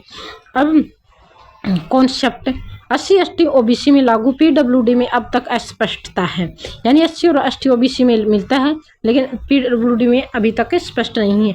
Mains GS2 polity and governance के लिए काफ़ी इंपॉर्टेंट है। महत्वपूर्ण जो मुद्दा है, विकलांग उम्मीदवारों को मेरिट के बावजूद आरक्षित सीटों पर रोक के रखना। इससे न तो सामान्य वर्ग को उनको प्रतिनिधित्व मिलता है और न ही अन्य PWD को अवसर मिलता है। न्यायालय का दृष्टिकोण है कि आरक्षण का उद्देश्य PWD को मेन स्ट्रीम में लाना है, डिसेबिलिटी को डिफेक्टेड नहीं डाइवर्सिटी मानना चाहिए। नीति निहितार्थ होता है सरकार को PWD के लिए वही ऊपरी गतिशीलता अपवर्ड मोबिलिटी लागू करनी होगी जिससे अन्य आरक्षित वर्गों में है। इससे PWD का अधिकार समावेशी प्रतिनिधि संभव होगा। Rights of person with disability act 2016 में इस संदर्भ में कौन सा कथन सही है? तो आप इसका आंसर दे सकते हैं, ये 15 प्रकार की विकलांगताओं को मान्यता देता है। इसका गलत आंसर 21 प्रकार की विकलांगताओं को मान्यता देता है। इसमें रोजगार में 3% आरक्षण का प्रावधान, ये भी गलत है। इसमें 4% का आरक्षण का प्रावधान। शिक्षा नौकरियों में 4% आरक्षण का प्रावधान, ये राइट है। यह केवल सरकारी नौकरियों पर लागू होता है, नहीं, शिक्षा में भी लागू होता है। विकलांग व्यक्तियों को आरक्षण का लाभ तभी मिलेगा जब उन्हें मेरिट के आधार पर अनारक्षित कोटे में जाने की अनुमति दी जाए। हाल के सुप्रीम कोर्ट के निर्णय के प्रकाश में विश्लेषण कीजिए। भारत में PWD के लिए आरक्षण नीति और उसके क्रियान्वयन में चुनौतियों पर चर्चा कीजिए। इसके अलावा अंदानी पोर्ट्स APSEZ ने प्रतिबंधित जहाजों पर रोक लगा दी। उन जहाजों को डॉकिंग की अनुमति नहीं जिन पर US OFAC EU UK section लागू है। इसमें मुद्रा पोर्ट कहाँ पे है? गुजरात के अंदर, जो भारत के कुछ क्रूड ऑयल का लगभग 10% संभालता है। रूस से क्रूड आयात पर प्रभाव, मुद्रा पोर्ट के क्रूड तेल का 50% से अधिक रूस से आयात होता है। अंदानी का निर्णय सीधे तौर पर रूसी क्रूड आयात पर दबाव डाल सकता है। भारत में रिफाइनरियों पर असर, HPCL, Mittal energy, HMEL, Indian oil जैसी रिफाइनरियां प्रभावित होंगी। इससे नारायणा एनर्जी की वलीधनर रिफाइनरी EU के प्रतिबंधों के कारण प्रभावित होती है। वैश्विक परिप्रेक्ष्य में इसका अंदानी का निर्णय इंटरनेशनल प्रेशर के चलते लिया गया है। भारतीय क्रूड का स्रोत और सुरक्षा में नई जटिलताएं उत्पन्न हुई हैं। इसके अलावा UPSC के रेलिवेंसी पॉइंट काफी इंपॉर्टेंट है। APSEZ भारत का सबसे बड़ा निजी पोर्ट ऑपरेटर है। मुद्रा पोर्ट पश्चिमी तट पर प्रमुख पोर्ट 10% भारतीय क्रूड आयात का हिस्सा है। Section US OFAC EU UK द्वारा लागू मेंस GS2 और 3 के लिए काफी इंपॉर्टेंट है, जिसका जो विषय होगा अंतर्राष्ट्रीय प्रतिबंध और भारत का ऊर्जा सुरक्षा पर प्रभाव होगा। मुद्दा है जो निजी पोर्ट ऑपरेटरों द्वारा प्रतिबंधित जहाजों को रोकना, रूस से क्रूड आयात पर दबाव, रिफाइनरी और तेल आपूर्ति श्रृंखलाओं में चुनौतियां। निहितार्थ हैं जो इसके भारत की ऊर्जा सुरक्षा एनर्जी सिक्योरिटी पर प्रभाव जियोपॉलिटिकल प्रेशर और वैश्विक तेल बाजार पर प्रभाव, नीति निर्माण में स्वदेशी विकल्प और वैकल्पिक स्रोत की आवश्यकता होती है। इसके अलावा मुद्रा पोर्ट किस क्षेत्र में स्थित है और इसका भारतीय क्रूड आयात पर क्या योगदान है, आप इसका आंसर दे सकते हैं। तो गुजरात में स्थित है और लगभग 10% क्रूड ऑयल का आयात करता है। ये APSEZ द्वारा प्रतिबंधित जहाजों को रोकने का मुख्य जो कारण है वो क्या है, तो इसका USOFAC EU UK सेक्शंस का पालन। मेन GS 2 और 3 के लिए इंपॉर्टेंट है, तो इसके लिए मेंस के लिए जो क्वेश्चन होंगे वो इस प्रकार है। भारत की ऊर्जा सुरक्षा पर अंतर्राष्ट्रीय प्रतिबंधों का प्रभाव और इससे निपटने के लिए भारत की रणनीति पर चर्चा कीजिए। आप इसका आंसर नीचे कमेंट बॉक्स में दे सकते हैं।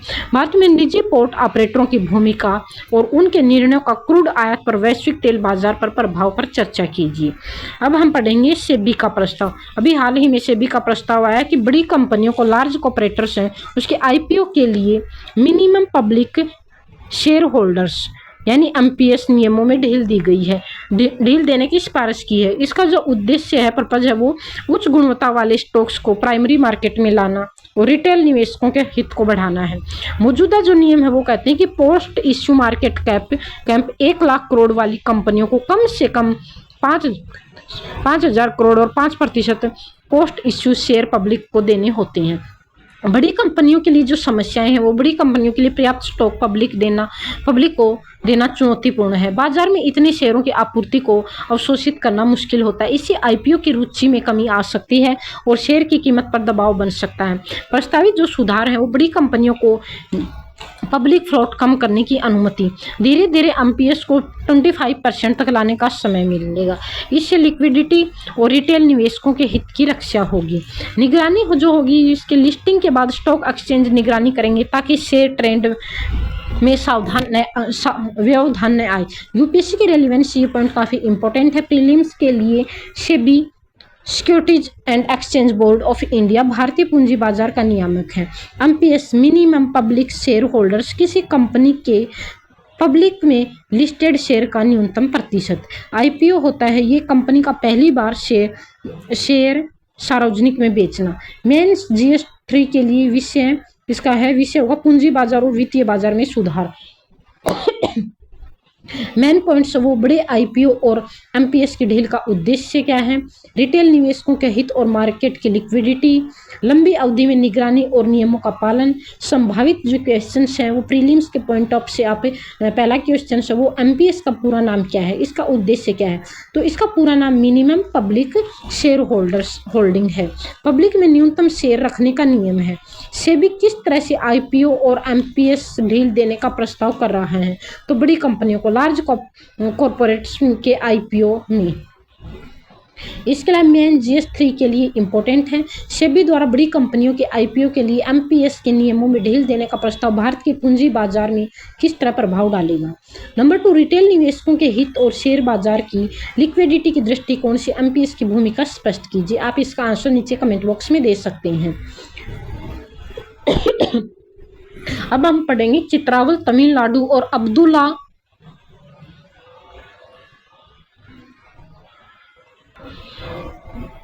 इसका परफॉर्मेंस वो चित्रावल ने 2025 में नेशनल रिकॉर्ड तोड़ा था। इसमें 17.37 मीटर बराबर किया। हाँ, एशियाई चैंपियनशिप सिल्वर और वर्ल्ड यूनिवर्सिटी गेम्स में सिल्वर मेडल जीता था इन्होंने। इसके अलावा अबोक बैक ने 17.19 मीटर की अपनी व्यक्तिगत सर्वश्रेष्ठता हासिल की थी। इसके जो चैलेंजेस है, ये चित्रावल को एक्चुअल समस्या जो अबोक बैकर को अपने कोच की गैर मौजूदगी में अभ्यास करना पड़ता है। महत्वपूर्ण जो इसके फैक्ट्स हैं, दोनों एथलीटों ने इस साल स्पेन के ओलंपिक चैंपियन जोर्डन दियाज और बुर्किना फासो के विश्व चैंपियन फेब्रिजन जेडगो को बेहतर प्रदर्शन किया है। ये खेलों से रिलेटेड है, आप इनको पढ़ सकते हैं। ट्रिपल जंप, खिलाड़ी प्रशिक्षण और jury management, injury, private sector में भागीदारी, JSW air force sports, national international performance, घरेलू रिकॉर्ड से ज्यादा महत्वपूर्ण, अंतर्राष्ट्रीय प्रतियोगिता को सफलता, sports infrastructure and coaching challenges, coach की अनुपस्थिति में प्रशिक्षण। संभावित UPSC जो प्रश्न है वो इस प्रकार है, आप इनको रीड कर सकते हैं। 4 क्वेश्चन है। इसके अलावा यूरोपीय संघ EU और भारतीय फ्री ट्रेड एग्रीमेंट पर वार्ता चल रही है।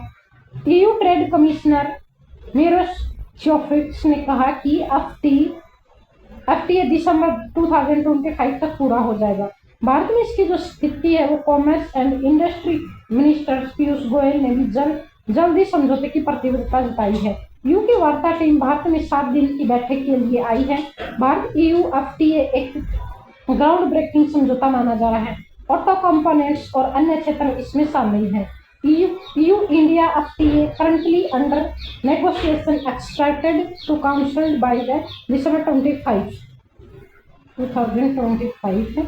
मेंस के लिए आप ये इसमें अंतर्राष्ट्रीय व्यापार FTA और भारत की आर्थिक नीति मुख्य बिंदु भारत और EU के बीच व्यापार वृद्धि और निवेश को बढ़ावा देना, ऑटो कंपोनेंट्स जैसे प्रमुख सेक्टर्स को लाभ, वैश्विक सप्लाई चेन में भारत की भागीदारी, FTA के लिए संबंध वार्ता नीति स्थिरता, संभावित UPSC के लिए क्वेश्चंस है, आप इनको पढ़ सकते हैं। फ्री ट्रेड एग्रीमेंट भारत में उत्पादन और निर्यात, FTA फ्री ट्रेड एग्रीमेंट है।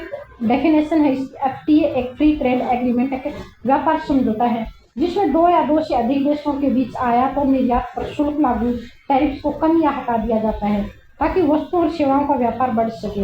इसका जो पर्पज है वो बाजार तक आसान पहुंच, निवेश बढ़ाना, आर्थिक सहयोग को प्रोत्साहन करना, यानी बाजार तक पहुंच आसानी होगी तभी तो भारत में FTA की स्थिति। भारत में कई FTA नहीं है जैसे भारत ASEAN FTA, भारत चीन FTA, Bharat Sri Lanka CETA, Bharat EU FTA। Negotiation दिसंबर 2025 तक पूरा होने का अनुमान है। प्रमुख जो इसके बेनिफिट होंगे वो वस्त्र, ऑटोमोबाइल, टेक्सटाइल, कृषि उत्पादों के निर्यात में वृद्धि, विदेशी निवेश आकर्षित करना, वैश्विक सप्लाई चेन में भारत की भागीदारी, नवीनतम तकनीकी और कौशल का हस्तांतरण। चैलेंजेस है वो घरेलू उद्योग पर विदेशी प्रतिस्पर्धा का दबाव, कुछ क्षेत्रों में ट्रेड डेफिसिट बढ़ सकता है, नीतिगत और कानूनी ढांचे में सुधार की आवश्यकता है।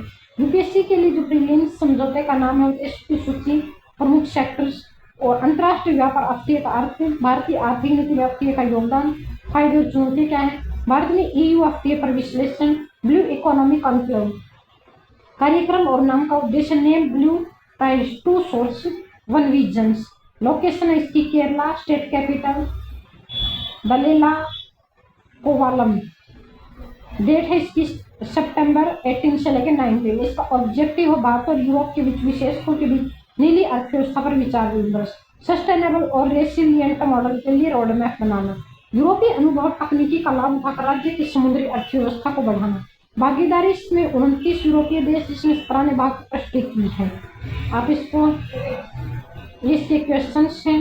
इसके अलावा रूस बेलारूस सैन्य अभ्यास का जो नाम है जापान 2025, पार्टिसिपेशन कंट्रीज है वो रूस और बेलारूस, ड्यूरेशन है सितंबर 2025 16 सितंबर तक। ऑब्जेक्टिव है इसका जो स्थल और वायु लक्ष्य पर मिसाइल स्ट्राइक और एरियल रिकनॉक्सेंस का अभ्यास, भारी सैन्य उपकरणों की तैनाती और सचना, पूर्वी नाटो सीमा पर सैन्य क्षमता का प्रदर्शन, भू राजनीतिक संदर्भ, पोलैंड ने रूस पर आक्रमण, ड्रोन गतिविधियों का आरोप लगाया, नाटो की पूर्वी सीमा पर हाई अलर्ट, पोलैंड और लिथुआनिया ने सुरक्षा बढ़ाई, पोलैंड ने अपनी सीमा बेलारूस के साथ बंद कर दी, पोलैंड के PM Varsis is closer to open conflicts than at any point since WWII। Poland और नाटो के साथ मिलकर लगभग 40,000 सैनिकों को तैनात किया गया है।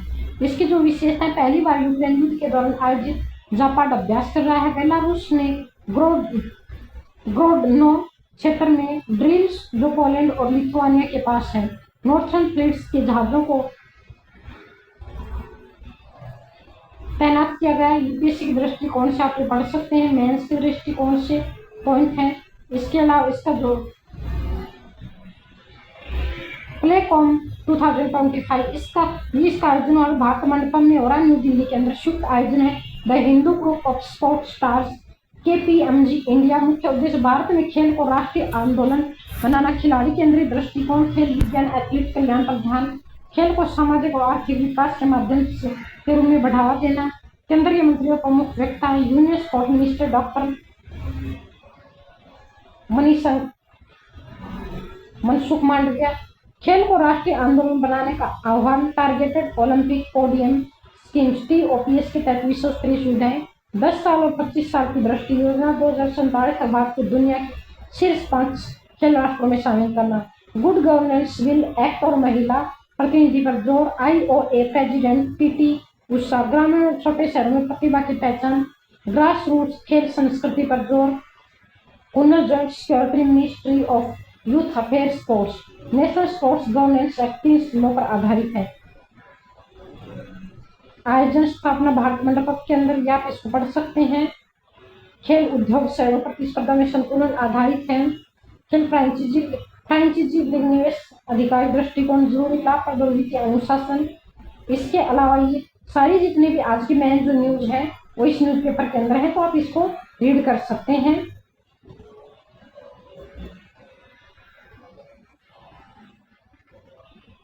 वो सारी इंपॉर्टेंट जितनी भी न्यूज है ये सारा आपको PDF के अंदर मिल जाए, तो आप PDF डाउनलोड करके इनको सबको न्यूज द इंडियन एक्सप्रेस और हिंदू दोनों न्यूज़पेपर को यहाँ पे एनालिसिस किया गया, तो आप दोनों ये न्यूज पढ़ सकते हैं।